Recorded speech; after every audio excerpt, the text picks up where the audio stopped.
Good to catch up with our next guest on the country, Greg Millar. He is the National Fundraising Manager for the IHC, one of the guys behind the IHC Calf and Rural Scheme. I'm very proud to be the ambassador for that wonderful charity, following on in the footsteps, the large, unfillable footsteps of the late, great Sir Pine Tree Meads. All right, Greg, you've got canvassers out and about right round the country at the moment talking to New Zealand farmers. What's the response been like?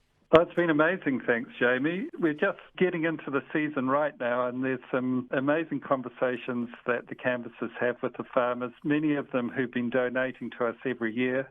Most of them are dairy farmers, so they've just given us amazing support for almost 35 years. Oh, it's fantastic. Now, I've got quite a few sheep farmer mates of mine who give a bit of stick to the old dairy farmers, reckon they're sort of tightwads when it comes to spending the money or giving the money, but I think the dairy farmers might be putting the sheep farmers to shame. Well, when it comes to this IHC calf scheme, definitely, and dairy farmers often don't get the kudos and the kind of praise that they deserve for their support of the scheme over the years.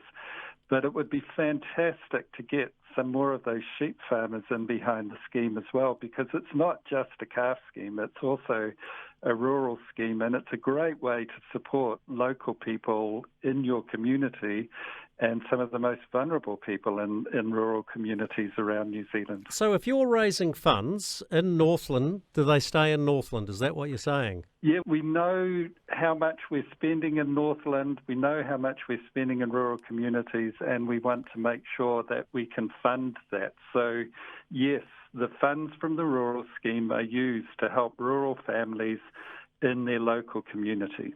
Absolutely fantastic. It's a long established tradition with the dairy farmers. In all seriousness, what we're trying to do is encourage the sheep farmers to do likewise. So what are the mechanics?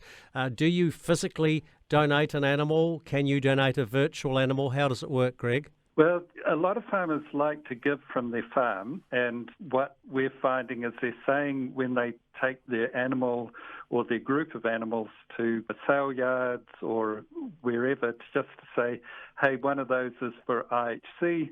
So, for example, PGG Wrightson, who's done fantastic work with us right from those early years, they'll just send us the amount of one of the animals that were at sale. So you might have 5 to 7 calves going off to sale, and one of those will just be credited to IHC.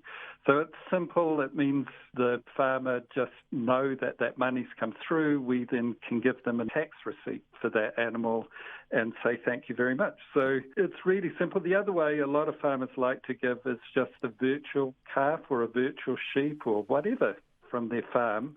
All they have to do is go online and sign up to a virtual donation, which can be around $150 for a sheep, $300 for a calf. Yeah, good thing for townies like myself to do. All right, so You mentioned PGG Wrights, and they've supported this from day one. AgriVantage, great supporters as well. Allflex, we chatted to those guys, or to Shane McManaway, the former chief executive, last week, and I know Shane was very instrumental in Allflex getting in behind this scheme. And the other guys, I want to get a shameless plug in because I was talking to them this morning, the team from VW. They're launching that new VW Amarok Sport line as we speak. They've supported you for 10 years as well. Fantastic. Yeah, great set of supporters. I think they've just got really in behind the scheme for many years, and they really just help make sure we can deliver the scheme to farmers.